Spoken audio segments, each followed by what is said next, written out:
Friends అందరికీ నమస్కారం. Welcome back to employees news today channel. ఉద్యోగులు, టీచర్లు, పెన్షనర్లకు సంబంధించిన ముఖ్యమైన అప్డేట్స్ అన్నీ కూడా ఎప్పటికప్పుడు మన ఛానల్ ద్వారా మీకైతే తెలియచేయడం జరుగుతుంది. మరొక ఇంపార్టెంట్ అప్డేట్తో మీ ముందుకైతే రావడం జరిగింది.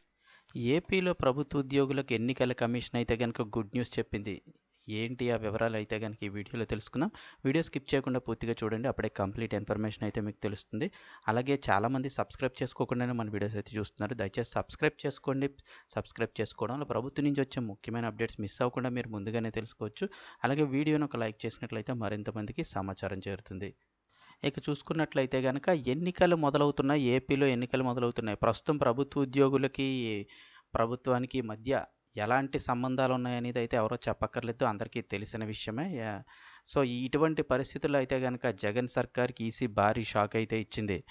ఏపీలో అసెంబ్లీ ఎన్నికల వేళ ఈసీ ప్రభుత్వానికి భారీ షాక్ అయితే ఇచ్చింది. ఇప్పటికే రాష్ట్రంలో ఓటర్ల జాబితా తయారీలో అధికారులు చాలామంది అధికార పార్టీ మాట విని అక్రమాలకు పాల్పడుతున్నట్లుగా నిర్ధారణకు వచ్చిన ఈసీ విజయవాడలో, అంటే నిన్నటి రోజున ఈ విజయవాడలో నిర్వహించిన సమీక్షలో అయితే కనుక అక్షింతలు వేసింది. ఈ సమీక్షలో అయితే కనుక అన్ని జిల్లాల కలెక్టర్లని, ఎస్పీలను అందరినీ కూడా తీసుకురావడం జరిగింది.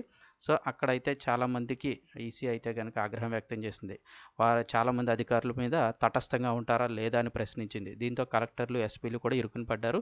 దీనికి కొనసాగింపుకి ఇవాళ కూడా ఈసీ మరొక మీటింగ్ అయితే పెట్టి వాళ్ళు కీలక నిర్ణయం తీసుకుంది.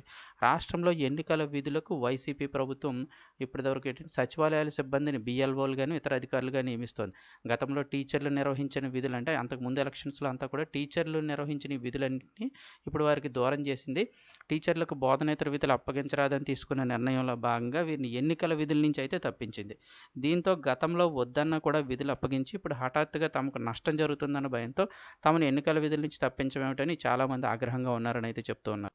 ఈ నేపథ్యంలో ఈసారి రాష్ట్ర ఎన్నికల్ని సచివాలయ సిబ్బంది సాయంతోనే నిర్వహించేలాగైతే వైసీపీ ప్రభుత్వం పావులు కదుపుతోంది. కానీ విజయవాడలో నిర్వహించిన తాజా సమీక్షలో సచివాలయ సిబ్బంది ఎన్నికల విధులకు సరిపోరనే అంచనాకు వచ్చిన ఎన్నికల కమిషన్ టీచర్లను సైతం ఖచ్చితంగా ఎన్నికల విధులకు అనుమతిస్తూ ఇవాళ నిర్ణయం తీసుకుంది. దీంతో వైసీపీ ప్రభుత్వం వైసీపీ ప్రభుత్వం కోరుకొని టీచర్లు ఇప్పుడు ఎన్నికల విధులు నిర్వహించబోతున్నారు.